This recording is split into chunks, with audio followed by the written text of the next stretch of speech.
Hello. Welcome, everybody. Ladies and gentlemen, appreciate you being here. I'm Dr. Dean Ezel. Y'all don't see me much. You expect to see Dr. Wright up here, but he is out on the road today, and I'm filling in for him a little bit. Some of you I've met, some of you I haven't, but I appreciate you coming over this afternoon to hear these residents give you a presentation about stroke. I think it's a timely and very interesting topic, and they're going to shed some light on it for you. So our residents today, Dr. Griffin Chatterley, Dr. Safina Ali, Dr. Momina Makeen, and they're going to kind of tag team it here, and we'll save some time at the end for questions, as I know you'll probably have a lot of them. So without further ado, Dr. Chatterley. Hello. So I'm Dr. Chatterley. I'm a first-year resident here, so I've been here for 4 or 5 months, and I'm going to do the first part of this presentation, stroke and its various presentations. So I'm going to start. So what is a stroke? I think most of you guys know that stroke is a lack of blood flow to your brain due to various causes. The blood flow is actually stopped due to various causes, or there can be like a hemorrhage into your brain of blood. So the brain needs a constant supply of oxygen and nutrients. Your brain is actually the organ that uses the most glucose, so you need a constant supply of nutrients flowing into your brain. Even for a short time, if your blood is stopped, the blood flow is stopped, you know, you can have what's called I'll go into this later, but there's transient ischemic attack, which is a really, really quick stroke that ends within 24 hours. So even if there's a lack of flow to a certain part of the brain for a short period of time, you can have serious consequences to that. So brain cells begin to die just after a few minutes without the blood supply and without the oxygen and the nutrients going to your brain. That's why it's important to recognize the signs of the stroke, which I'll go through a little bit later, as soon as possible, and get to your nearest ER. So this is just some pictures here. It's just an example of a blood vessel. You can have what's called plaques. Let me see if I can point to that. These are plaques. So you can have what's called atherosclerosis, and people think about that in terms of the vessels of the heart. But you can also have that in the vessels of your brain due to things like smoking and things like that. So I'll go over that a little bit more. You can also have blood clots due to things like atrial fibrillation and irregular heart rate. I'll go over that in a little bit, but these are just some pictures of those. So there are two major kinds of stroke. I kind of went over that a little bit earlier, but ischemic stroke. So that's when it's the most common type of stroke, and it's when you have a blockage. It happens when a major blood vessel in the brain is blocked. It could be blocked by a blood clot that comes from anywhere in your body. It could come from your legs, could come from anywhere. And it may be a buildup of fatty deposits in the cholesterol, which I talked about earlier with the plaques there. So that's a buildup of cholesterol and fatty nutrients that build up in your blood vessels, and they can cause a blockage of the major arteries to your brain. And then there's a hemorrhagic stroke, which is when you can have a burst blood vessel in your brain, and the blood actually hemorrhages into your brain, causing damage, tissue inflammation, swelling in your brain. That's a more serious, we call that kind of what's called a CVA, which is a cerebrovascular accident. So those are the really serious ones that we see in the hospital a lot when we do our hospital rotations. So you can have that as a result of like hypertension. We actually had a very young patient in her early 40s recently in the hospital who had uncontrolled blood pressure as high as like 200 over 120. And she knew that she had that for a long time, but she didn't, get treatment for it. And she actually had a hemorrhagic stroke into her brain due to uncontrolled blood pressure. So that's why we always would like you guys to take your blood pressures at home and then bring them in so that we can kind of titrate your blood pressure down as needed. So I went over this a little bit. So these are the types of stroke. So what are some risk factors? I'll go over those in a little bit as well. But for ischemic stroke, one of the major ones that everybody sees, and that's a risk factor that you can change really easily, is smoking. So smoking cigarettes. I went over this a little bit. Hypertension, that can actually cause narrowing and damage to the blood vessels, the walls of the blood vessel as well. Diabetes, the inflammation that diabetes creates by the buildup of glucose in your blood vessels can cause damage to the blood vessels as well and cause strokes due to narrowing of the blood vessels. And then a high-fat diet, like we talked about, the buildup of the fatty deposits, the plaques in your blood vessels. And then a hemorrhagic stroke, like I talked about, hypertension, blood vessel abnormalities, which is a lot of times those are called arteriovenous malformations, or just so those are where you have like a large collection of venous and arterial blood vessels that connect, and those can burst sometimes. That's a genetic thing. And then the artery kind of ruptures. And then these are some signs of stroke that I'll go over a little bit more, just, that you could look out for yourself, for your friends, family. Facial drooping, arm weakness, speech difficulties.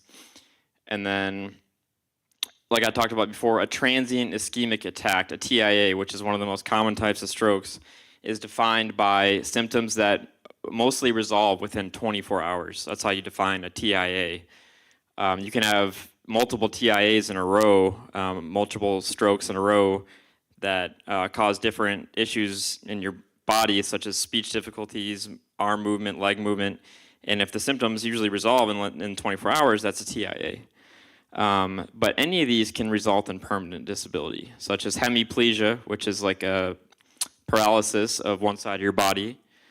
And then aphasia, which is difficulty, speaking, recognizing people, seeing faces, things like that.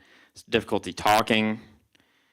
So then these are some other pictures here. So that's another plaque, atherosclerosis, hemorrhagic, blood vessel bursting, and then ischemic with a blood clot right here. Okay, so this is one of the most important things that we can talk about during this presentation is what are some risk factors for strokes. And these are things that are not just for you guys, but for your family members as well, for your younger family members that you can talk about them with.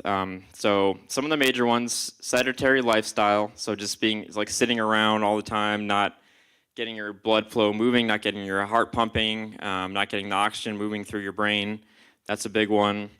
We talked about high-fat foods already. Those would be things that are high in saturated fats, like soft cheeses, things like that, red meat with a lot of fat in it. And then diabetes, we talked about that. That can cause inflammation in your blood vessels and cause damage to the walls of the blood vessels.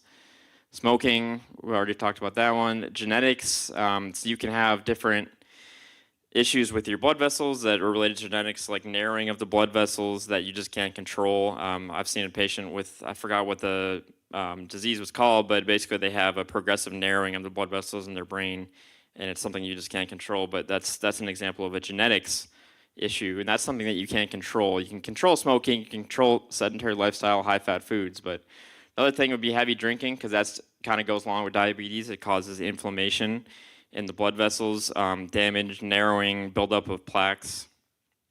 And then sleep apnea, that can actually cause you to be at risk for strokes. Sleep apnea can cause things like abnormal heart rhythm, so you can actually get atrial fibrillation over time due to sleep apnea. And abnormal heart rhythms, that kind of leads me to talking about this one. That increases your risk of stroke too, because it can create clots in your heart. And those clots can travel from your heart up to your brain. So that's why we always treat people who have atrial fibrillation, because it prevents their stroke risk. So we'll go over that a little bit. Dr. Ali will talk about that a little bit later. And then overweight and obesity, hypertension. So this is another big slide that I wanted to talk to you guys about. So these are signs of a stroke. So if you have ever had a stroke or known anyone that has a stroke, you've probably seen or heard of these different types of presentations. So you can have trouble speaking, where someone will say, oh, they just didn't make sense for a period of like 30 seconds. They were just talking in like a tangent, or we were having a conversation about our dog and they started talking about what they were, how they grew up, or like some random topic, or their just words are jumbled. Paralysis, suddenly you start dropping things. So maybe you're holding a glass and you drop the glass and then you can't grip anything with that hand. Weakness, so falls, often you can get falls with strokes. Loss of coordination, and just general confusion, not knowing where you are, not knowing who you're talking to, where you are in space. And then obviously the major one that we always think about with those hemorrhagic strokes are a severe headache, which is described, we always think the worst headache of your life. So if you're experiencing like, okay, this is the worst headache I've ever experienced in my life, you need to go to the ER right now. So that's why we always ask patients who come in the hospital, if they have a headache, we automatically say, okay, what does that headache feel like? What does the pain feel like? Where is the pain? Would you describe this as the worst headache of your life? And if that's a red flag, that if they describe it as the worst headache of your life, we need to get them to a CT scan. And this is the mnemonic that we all use called Be Fast. So if you guys remember anything from this presentation, remember this acronym Be Fast. So B is for balance, loss of balance, dizziness, eyes, blurred vision, or even black vision. Face, one side of the face drooping, so asymmetry with the face. Arms or leg weakness, and then we talked about speech difficulty, and then time. Time is the most important thing with strokes, getting to the hospital or stroke center as soon as possible. So then we talked about what about a TIA is a transient ischemic attack within 24 hours if the symptoms resolve. We kind of classified as that. They're usually passing. They can last a few minutes or up to 24 hours. So they can resolve within a few minutes. And then, you'll usually it's so concerning that you'll go to the hospital, and then what we tell you the hospital is, this was a TIA, you had a TIA, and then we'll talk to you about risk factors and medications and things like that. And then not all TIAs are followed by a major stroke, but if you've had a TIA, you are at higher risk for major strokes, what's called, like we talked about, a CVA, cerebrovascular accident. So having multiple TIAs or even one TIA puts you at a higher risk to get a major stroke. But not all TIAs become CVAs. I'm not going to be able to play this video, I don't think, but it's okay. So I'm going to go over just the next two slides, and I'll hand it off to Dr. Ali. So diagnosing a stroke. The major mechanisms or the major imaging techniques we use in the hospital or even outpatient after you have maybe a TIA and we say, okay, you can do outpatient imaging or something like that, would be a CT scan, which is a computed, so this is a radiation scan, so it's like an X-ray but more detailed. So this is showing a stroke here on the left side. This is the temporal portion of the brain. And then this is an MRI. An MRI shows in more detail the areas of the stroke, so we can pinpoint where the stroke is and kind of more what artery the stroke came from, and we can narrow it down to the specific area that the stroke happened in. So usually we'll start with the CT in the hospital, and then either in the hospital we'll go to MRI, or we'll go outpatient MRI to make sure that we are not missing any new lesions that form. So these black spaces here in the MRI and the white space here are the strokes that you can see here. So in the hospital, we always do a CT first usually, and then MRI to follow is what we talk about. So CT scan of the brain. Imaging test that uses X-rays to take clear, detailed images of the brain. A brain CT usually shows the bleed, so if there's a major bleed, the CT scan will show it. We always do it without contrast. So I don't know if any of you guys have had a CT or anything that you had to drink some contrast or had an IV with this dye that we put in, but we always do a CT scan without contrast because if we do contrast, it's hard to see the blood, the bleeding in the brain. So we always do it without contrast so that we can see the blood clearly. And then the MRI, so it's magnetic resonance imaging. So you can get detailed images of the organs and the structures in the body. We can detect really small changes in the oxygenation of the brain, very specific areas that are damaged, so we can narrow down where the stroke happened. And Safina will talk about this a little bit later, but it kind of directs therapy too after you get a stroke. So what we need to work on for maintaining your balance and things like that. And then I'll go over the next slide in a second. So there's a CTA and an MRA, so I'll go to that slide next. So when we want to identify the arteries in the brain that the stroke happened in, or to look if there's a blockage in the brain, or to see if there's a blockage that we can actually treat, a clot that we can take out, we'll do a CTA versus an MRA. And Safina, do you want to explain this a little bit? I'll hand it off, or? Okay. Okay. Okay, so CT angiography is where we put a contrast dye and then we put it into the vessels, and so we can see, it allows us to see the vessels clearly.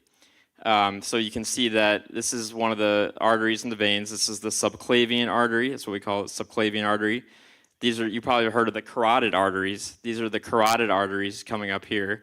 And we can see to see if there's any narrowing of the blood vessels or any blockages of the blood vessels that we can treat urgently.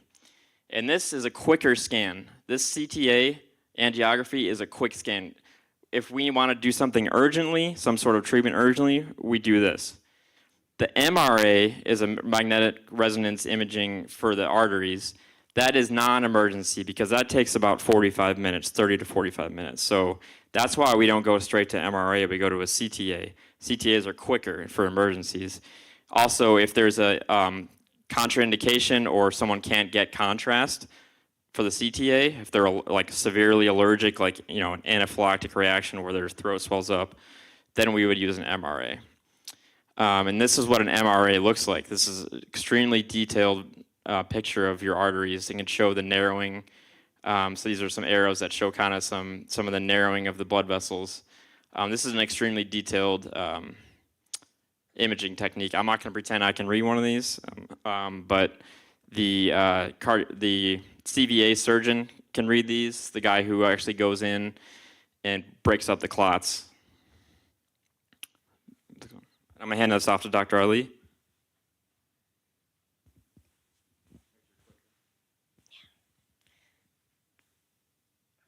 Hi, I'm Dr. Ali. I'm one of the third-year medicine residents, and I will take over from here. So in addition to all the head imaging that we get, we also do some more diagnostic tests to see what actually caused the stroke. So we always get an EKG and see if there's any abnormal heart rhythm. A lot of people have atrial fibrillation, which is like an irregular rhythm of your heart. And what happens is the blood pools into your heart and it predisposes to form clots. And that clot can dislodge into your brain and cause strokes. So it's really important that we diagnose those abnormal heart rhythms and treat so we can prevent strokes from happening. And the treatment for those abnormal heart rhythm is usually like a blood thinner, like Xarelto or Eliquis. And that's usually to prevent from forming clots. We also get echocardiogram of the heart, which is like the ultrasound of your heart, and we look at the structure of the heart. So we look at the valves, see if they're working properly. We also look at if there's any clot in the heart that can dislodge and travel up to the heart. And sometimes people can have hole in the heart, which is called PFO, and that can also lead to strokes if the clot travels from there. Once we have made the diagnosis of a stroke, the treatment is really important and the timing is really critical when it comes to treatment of a stroke. So that's why Dr. Chetterley was saying that the treatment is, the timing is really critical. Because once you have a stroke, every minute, around 1.9 million brain cells die every minute once you start to have a stroke. And the treatment really depends on the type of stroke you have. So if there is a ischemic stroke, which is basically reduced blood flow to the brain due to a clot or a blockage, the treatment is different. And most of the strokes, 85% of the strokes are ischemic, which is due to some blockage or clot. 15% of the strokes are hemorrhagic, which is like bleeding in the brain. So if you have a ischemic stroke, the treatment is entirely different. We use medicines, I think, let's see. We use clot-busting medications. They're called thrombolytics, and those are the medicines that we administer through your vein. So those are IV medicines, and it is really crucial that you go to the hospital as soon as you start suspecting that you might have a stroke, because these medicines work best if they are given within 3 hours of the symptom onset. If it's more than 4.5 hours, patients do not qualify for these medicines. So if it's been more than 4.5 hours, they would not administer these medicines. And these medicines are only for ischemic strokes, so the strokes that are caused by blockage or reduced blood flow. For hemorrhagic stroke, the treatment is entirely different, and that usually focuses on controlling your blood pressure, make sure it doesn't get worse, and then also the swelling, because with hemorrhagic stroke, you get a lot of swelling in your brain. So they give you IV medicines to help with the swelling of your brain. Sometimes they can also do a procedure called craniotomy, which is basically they pull out a part of your skull, and that helps with the brain swelling, and they can also go to that brain area and retrieve the clots. And then life support measures, so that basically includes a ventilator. If the patient is not able to protect their airway because of the stroke, they would put the patient on the ventilator to help them breathe. And this is the slide that just goes over, how does this thing work? Okay, no. Okay, yeah, the pointer. So this is just the treatment for the ischemic stroke. They can do a lot of procedures. They can put in a stent in those arteries, and that will help restore the blood flow. It's called balloon angioplasty with stent. Sometimes if there is blockage in one of your carotid arteries, so these are like large arteries, they would do carotid endarterectomy, which is basically they would remove the plaque that's formed in your arteries. And then they can always give you IV medications, and those are usually the thrombolytics or the clot-busting medications, like TPA. Once the diagnosis of the stroke is made and once that acute phase of stroke is over, there are medicines that help to prevent another stroke. Those are called blood thinning medicines. So if the stroke was due to atrial fibrillation or abnormal heart rhythm, the patient will be started on something like Xarelto or Eliquis to prevent future strokes. And that's only in the ischemic type of stroke, which is the stroke that is due to the reduced blood flow. And then these patients will also be started on antiplatelet medications, which is like your aspirin and Plavix. And these are the medicines that will make blood clots less likely to form in future. And then blood pressure. So blood pressure is #1 risk factor for strokes. It's really important that we maintain a normal blood pressure. So we make sure that patients are on adequate blood pressure medicines, and the goal is to have blood pressure less than 140 for systolic blood pressure in patients who have had strokes. And then we also always start cholesterol-lowering medications, which is like your statins, so atorvastatin or rosuvastatin. And that is to prevent plaques from forming in your arteries that will lead to stroke. And then once the acute phase is over, it's every patient who has had a stroke will need some sort of rehab. So they will need speech therapy if their speech was affected, and they're gonna need physical therapy and occupational therapy. And that's just gonna help to sort of rewire the brain function, and also reduces like long-term disability from the stroke. And then lifestyle changes, so it's recommended that we exercise 30 minutes a day, at least 5 days a week. And then a healthy diet, so like a Mediterranean diet really helps. That's a diet that's rich in like nuts and veggies and fruits and whole grains.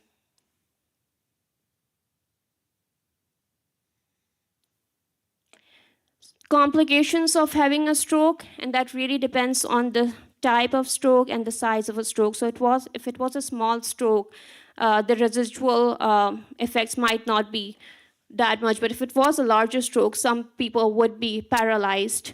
And sometimes, if it's a large enough stroke, it can also lead to death or loss of speech. Just to wrap up this session, what is a stroke? So stroke can be of two types. One that is due to the reduced blood flow, and the other one which is hemorrhagic, which is due to the bleeding in your brain. As Dr. Chatterley also said, time is really critical. So once you suspect you're having a stroke, I think it's really important that you call 911 immediately to seek immediate care.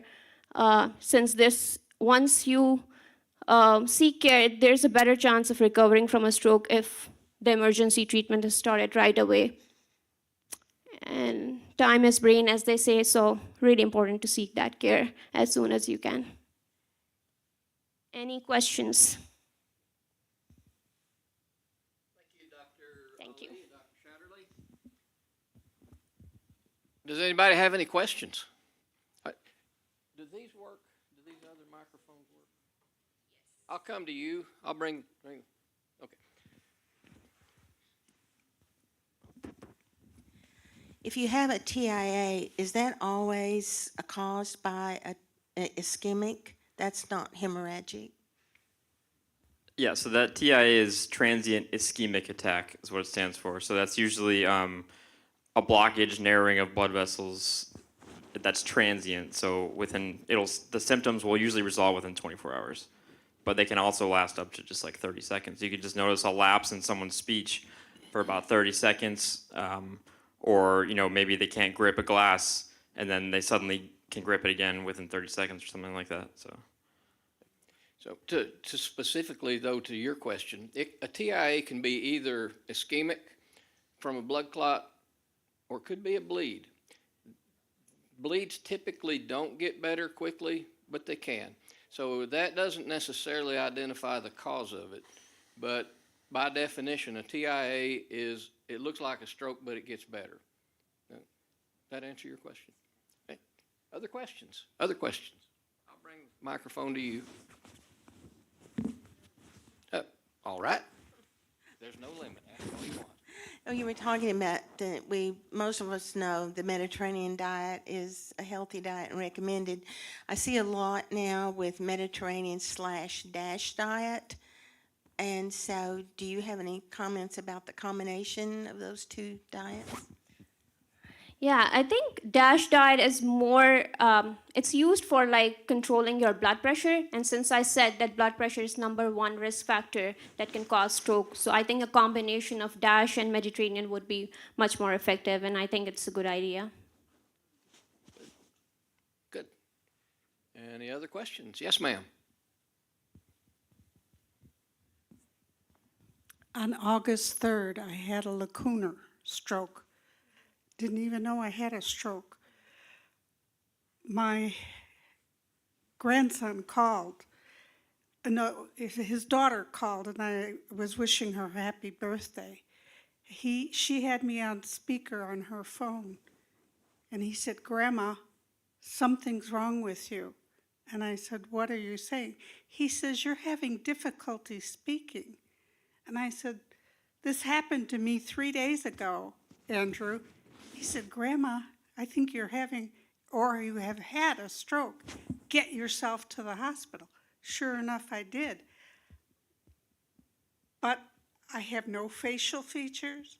I have nothing to show physically that I had a stroke, but I went through all the therapy that they put me through.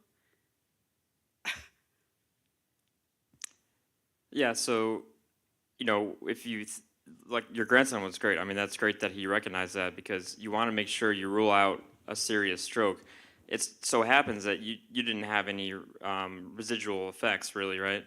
Correct. And so that's great. But some people, if they don't go in soon enough, they can have severe residual effects because they didn't go in soon enough. But some people go in and we send them home, and they don't have any residual effects. So it's just dependent on the person, Right. Yeah. 3 days later, I did go to the hospital, Yeah. and they did a TIA, and they did a CT scan, and then they did an MRI. And the emergency room doctor came back and he says, "You've had a stroke." I said, "Wow." I said, I would never have, I wouldn't have gone to the hospital if Yeah. my grandson hadn't heard me talking. And that's like the people closest to us are the ones that always notice because they can notice your patterns, speech patterns, and everything. So you can have an extremely mild stroke and not even know it. Thank you. Thank you for sharing that. Absolutely true. Yes, ma'am. If you've had a stroke, what is the danger of having another stroke? Great question. Like, are you asking, like, what is the chances of having another stroke? Yeah, and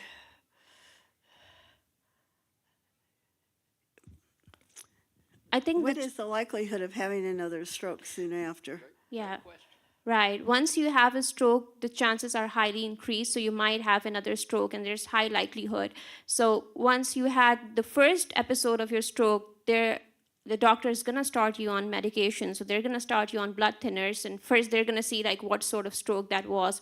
They're gonna optimize your blood pressure, start you on like a blood thinner, like antiplatelet medications like aspirin and Plavix, and they will start you on like cholesterol medications just to reduce that chance and likelihood of another stroke. So yes, to answer your question, the chances are increased. And I was especially wondering if you need to have a different surgery, such as for sciatica. Is that dangerous after you've had a stroke? So it depends on if you're on a blood thinner or not. So you can have increased. So if you after you had a stroke, like Dr. Ali was saying, they'll put you on like a blood thinner, like Eliquis, or an antiplatelet medication like Plavix or aspirin.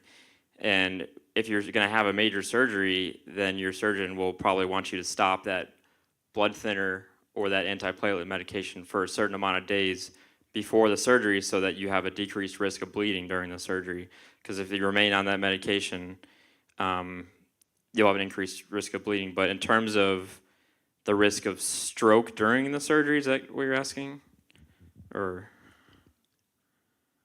the risk of stroke during the surgery will probably not be, I mean, depending on the person, any more than the regular person who goes and gets surgery. If Dr. Izell has a better answer, then. Okay. So that's right. So having had a stroke doesn't necessarily in and of itself increase your risk during surgery. But you have a stroke for some reason, either high blood pressure or one of those other ischemic types things that were on the slide there. So the key is to control those. If your blood pressure is high, getting your blood pressure under control. If you have hardening of the arteries with atherosclerosis, be on medication to lower that, and so on. You treat the risk factors that led to the stroke is what reduces your risk of another one. But it still holds true. You have one stroke, you're going to always be at a little bit higher risk of having another one. Most surgeons won't let that stop them from doing surgery unless it was real recent. If your stroke was recent, the surgeons will probably want to delay until you've been through rehab and addressed your risk factors before they do some elective surgery. If it's surgery that's got to be done right now, you just do the surgery. That won't, and accept the risks.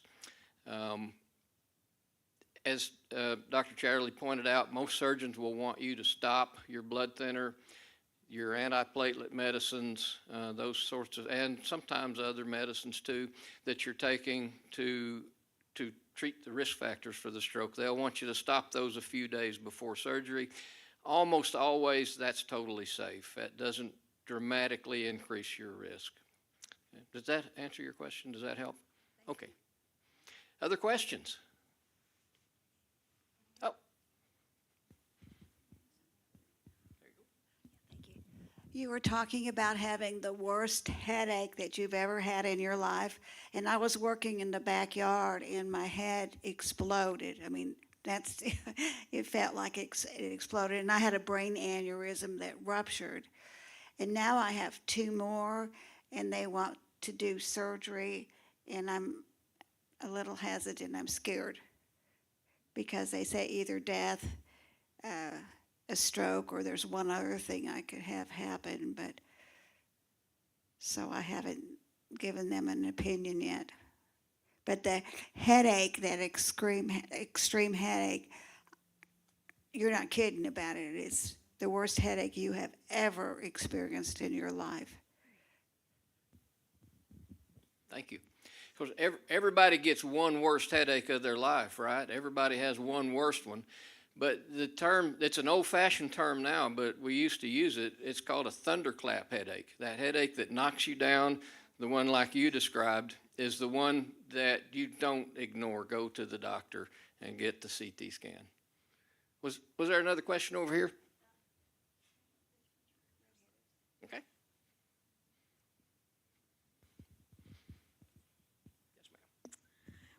I know that when you talk about controlling your blood pressure in order to avoid strokes, you're really talking about chronic high blood pressure. I have a terrible, terrible case of white coat syndrome, and when I go to a doctor, particularly if they want to take my blood pressure, it is in a dangerous range of stroke. How much danger am I in?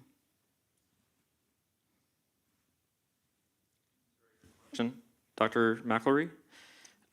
So that's a very good question. So you're right. So it's chronic high blood pressure that you're at risk for stroke. So one instance of high blood pressure, so in the hospital all the time, we see patients with high blood pressure all the time. Sometimes we have to stop their blood pressure medications in the hospital for other reasons.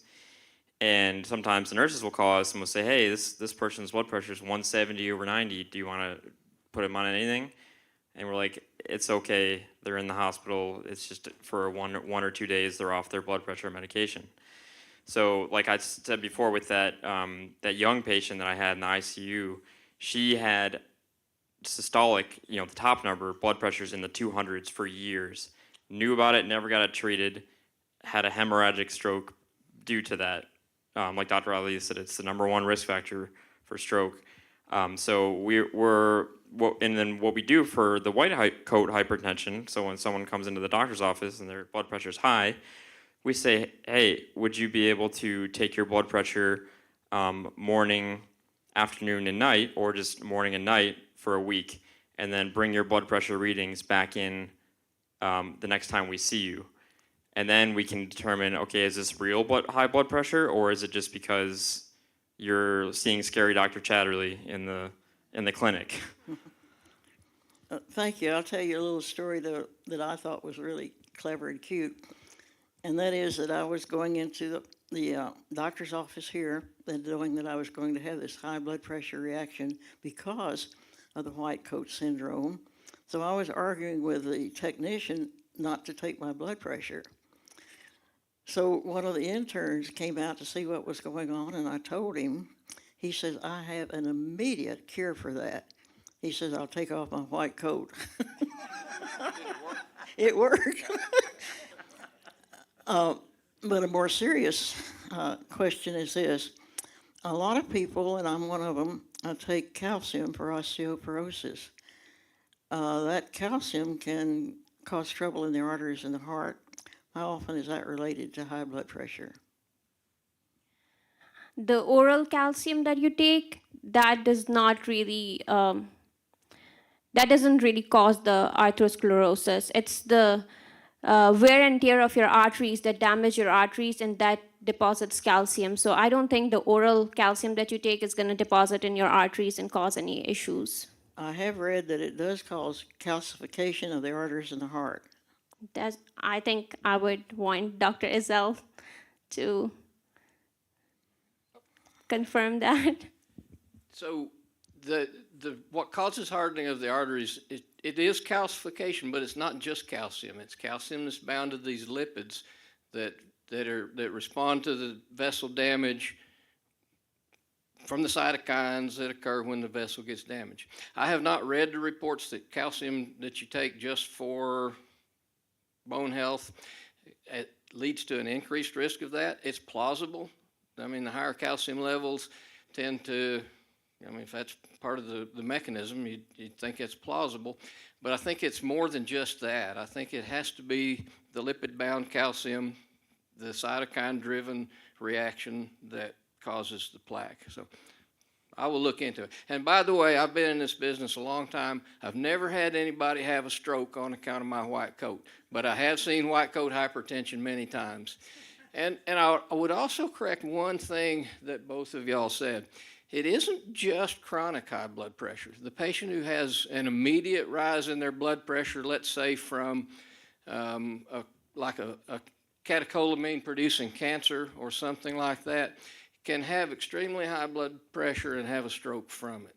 Not white coat hypertension. Haven't lost a patient to that yet. Other questions? What sorry. Dr. Zell was talking about was, I guess, hypertensive emergency, right? So when you have a severe surge in what are called catecholamines, that's just one example of how you can get that. Catecholamines would be like epinephrine, norepinephrine as a result of a tumor.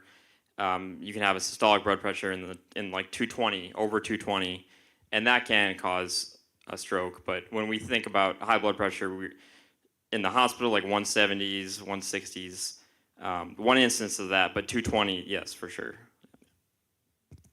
Other questions? Yes, ma'am. You haven't said anything about the Watchman. Y'all want to comment on the Watchman device?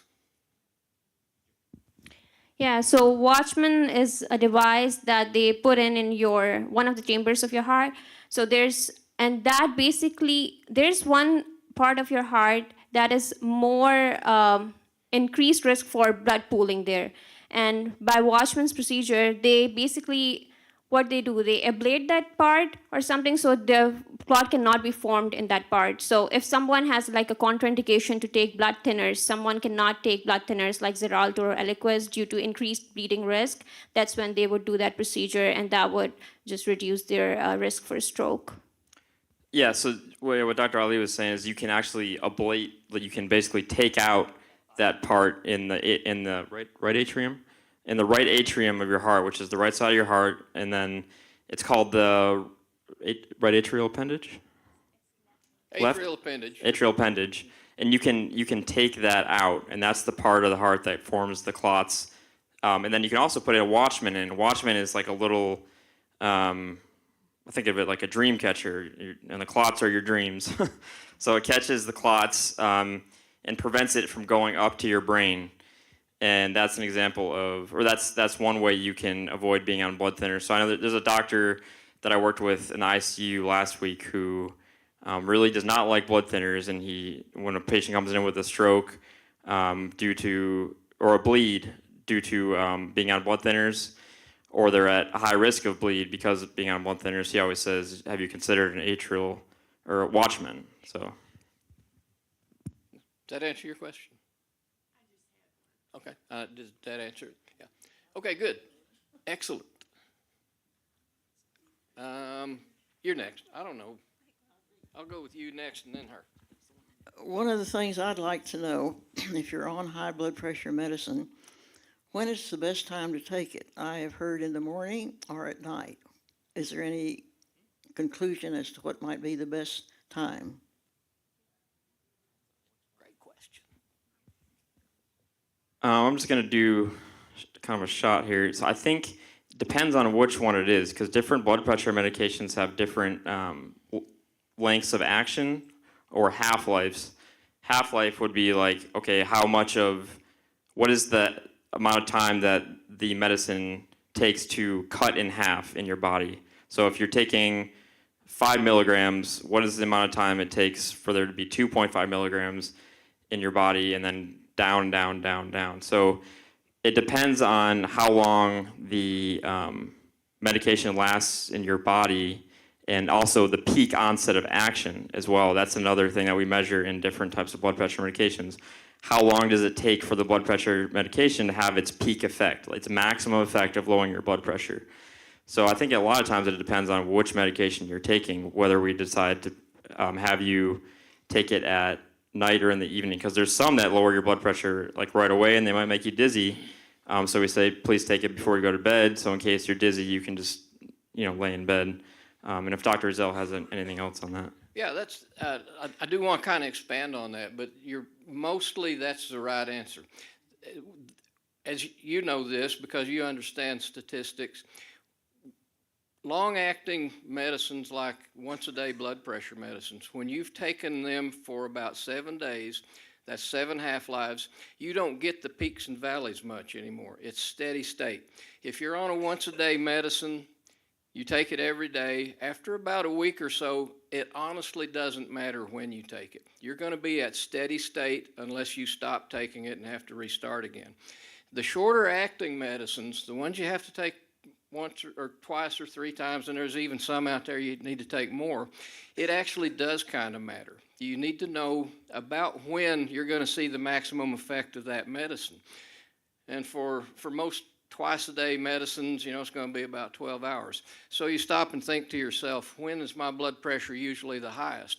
Well, everybody's a little bit different, but if you take the population as a whole and take all of us, kind of put us in a group, most people have their highest blood pressure right when they get up in the morning. That's when it's the highest. So if you're taking one of those medicines that's not going to be at steady state, that's going to give you peaks and valleys, and that's the ones you take more than once or twice a day, you probably would be better taking it at night so that the peak lands in the next morning when your blood pressure's at its highest. But everybody's a little bit different. That may or may not be exactly right for you, but for most people, if you have one that you want to depend on the peak of that medicine, take it when your blood pressure is going to, so it peaks when your blood pressure is going to be the highest. Does that help? Okay, you had another question. Well, just kind of follow up with that. If you take your blood pressure medicine twice a day, you were saying take it at night, but I've been taking it morning and night, twice a day. Does that? Yeah, if it works for you, that's the Okay. right way to take it. Yeah. Even twice a day medicine, after you've been on it for a while, you reach that steady state where you get, maybe if you get peaks and valleys, they're pretty minimal. Yeah, great. Anybody else? I don't know, how much time we got? Plenty of time. Anybody got any more questions? Ah, I'm coming to you.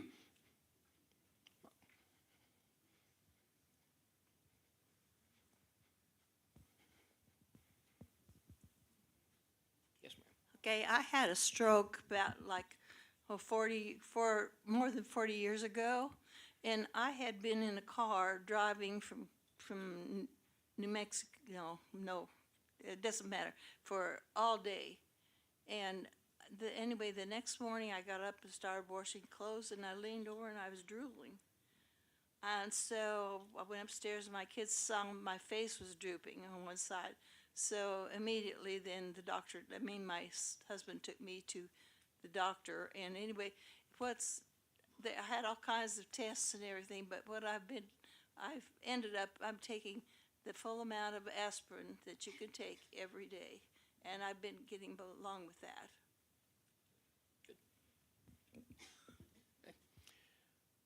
Thank you for sharing that.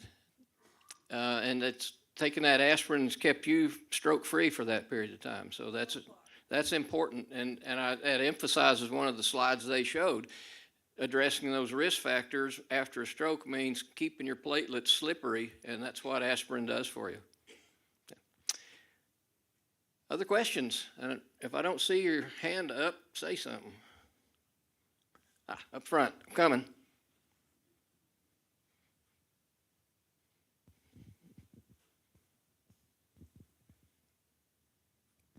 I'm curious about risks of getting the Watchman. What are the risks? So I think it's not a high risk procedure, but with every invasive procedure, there is some risk. So you can get with every procedure, there's a risk of infection. So you can get the local infection at the site of the procedure. There's always a risk of bleeding. So those are some risks that are associated with all the procedures, but it's not a high, or you can get a stroke if there's like a clot in there and that dislodges. So there are some risks associated with it, but always depends on the benefit versus harm, like, of the procedure. For a watchman, from my understanding, is they do it via catheter, right? Is that it, right, Dr. Zell? That's right. So they've just put a catheter up your artery, and it's not an open procedure. They just put it through, thread it through your artery into your heart. So it's not an open procedure at all. So it's relatively low risk, but like Dr. Ali said, any procedure comes with risks like infection and things like that. They've gotten a lot better with the Watchman since it came out, and it hasn't been out that long, but the risk is relatively low.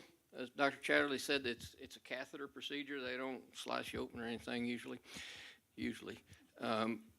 But as for everything, again, to echo what he said, it's the risk versus the benefit. Well, the risk of a Watchman is relatively low, but not zero. But the risk of being on blood thinners for a long time is not quite that low, and definitely not zero. So in those in whom taking blood thinners is a higher risk than the risk of having a Watchman, it's good. If you're one of these who is relatively healthy and young, and blood thinners are not that big of a risk for you, then you'd have to maybe think the other direction, that a Watchman might be more risk than it's worth to you. Everybody's different. Everybody's different. And you have to have that discussion with your doctor about what's right for you. But having said all that, Watchmans have gotten really safe, and I've seen a lot of problems from blood thinners, and I'm a big fan of the Watchman when a person can get it. Here's somebody who's had one, right? Yeah, well, you should be saying all this then. Tell us your experiences with the Watchman. If you don't mind, if you do mind, that's okay. He didn't come up with this. No, it wasn't my idea to start with, but I had no problems at all. I mean, none. Good for you. I hope you don't have any. Well, to counteract that, I had a Watchman last December, and I'm one of the unfortunate that has a leak in my Watchman. So I have a leak on the Watchman, and so I am back on a blood thinner. And I've been doing some research and talking to some doctors, and there are now procedures to go in and close the leakage. I think they're pretty new. But I do have a follow-up appointment to speak with Dr. Yang in December and to see what's the latest on that. And, that's another procedure to have done in your body, so it's a lot to think about. Thank you. Thank you. Great. Anybody have other questions?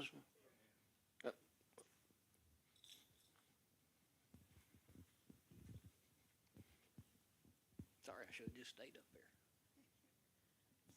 Does age have anything to do with that, with recommending? What do you think? Age with stroke, Or with Watchmen? there's not a cutoff of age for the Watchmans, really. Really? So to my knowledge as well, I don't think there's any age restrictions. I think it's more person's overall health and, other risk factors. Excuse me. I just had one 2 weeks ago, and the doctor said, I'm 90. And he said, there's a lot of people younger that I wouldn't do it on, but he said, you're in such good shape that no problem at all. So. Yeah, that's the main thing. It's overall. Is there anybody in here who doesn't have a Watchman? No. Sorry, I shouldn't joke like that. Other questions? Yes, sir. Maybe clarification, is the Watchman only for the left atrial appendage, or is there potentially a right? No, it's left atrial appendage. So that's, okay. That's So they do that because that's the most common place where these little blood clots form when a person with atrial fibrillation. That's not the only place, but that's the main place. That's why plugging it up is worth doing, and you don't have to take blood thinners. Yeah, it's left atrial appendage. It looks like a little kind of thumb hanging off the left atrium. Other questions? Yes, ma'am. My dad was an internal medicine doctor, one of the first around that were certified in the state. And when I have AFib and had a problem, and he listened to me and he said, well, we're going to Little Rock. And because nobody was doing I mean, I've had a metal heart valve for 13 years. And I said, okay, what kind of medicine do I take? And he said, Coumadin. I said, why not one of the new ones? And he said, because we have 40 years of data on Coumadin, if anything goes wrong, we know just what to do. It's a little bit touchy in that you got to pay attention to what you eat and how big you are. That's why I've lost a bunch of weight. But other than that, I can't take aspirin. I have to take Tylenol because it makes it worse. I mean, it makes it thinner. But I can almost doctor myself after they stick my finger and tell me what it is, and because I've had it long enough. And so don't be afraid of the medicines. They know how to take care of you. And the Watchman thing sounds great, but I can't have one. Thank you for sharing that with us. Other questions or comments or stories to tell? Yes, ma'am. Well, two things. I'd like to say that we were just getting wonderful information this afternoon from all three of you, so I'm going to take advantage. Got a little more time. Spoken a lot about taking aspirin. Most people know that aspirin is good for pain, but they may not understand completely that it is also an anticoagulant. You've also referred to what aspirin does to be an anticoagulant, so I think people would be interested in just exactly an explanation of that. The platelets. Okay. Do you guys want to talk about aspirin and platelet inhibition? Yeah, so aspirin is an antiplatelet. Things like warfarin are anticoagulants. Aspirin inhibits the formation of platelets, or it inhibits platelets for the life of the platelet. So basically what aspirin does is it inhibits platelet aggregation, and it inhibits the specific platelet for the life of the platelet, meaning the whole time the platelet is in your body. Platelets last, what is it, how many days? 90 days, I believe, in your body. So basically, the aspirin will attach to that platelet for the 90 days that platelet is in your body and prevent that platelet from aggregating in your blood vessels. Also, we're going to make it clear that platelets have a very major role to play in the clotting mechanism. Yes.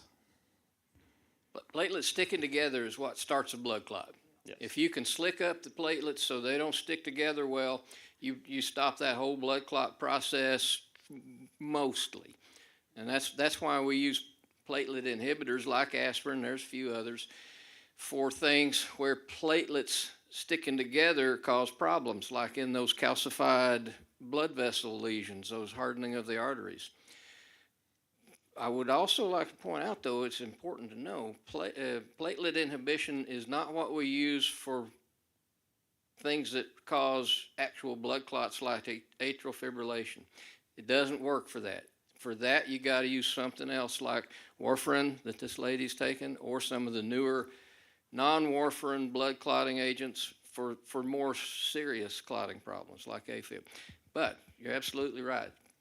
Platelets start the whole process. If you can stop them, you can prevent that initial clot from forming. That's why we use them. Thank you. So if you have a plaque on your arteries, such as one of your coronary arteries, the arteries in your heart, platelets can stick to that plaque and they can aggregate and make that clot even thicker and narrow the vessels more. So what Dr. Zell was saying is the platelets become slick. So they prevents the platelets from attaching to that plaque and making that plaque bigger. Yeah. Great. Anybody else? Am I missing a hand up? Okay, well, if that's all, then I surely thank you all for your attention and thank these residents for the hard work they put into this. And thank you all for your questions.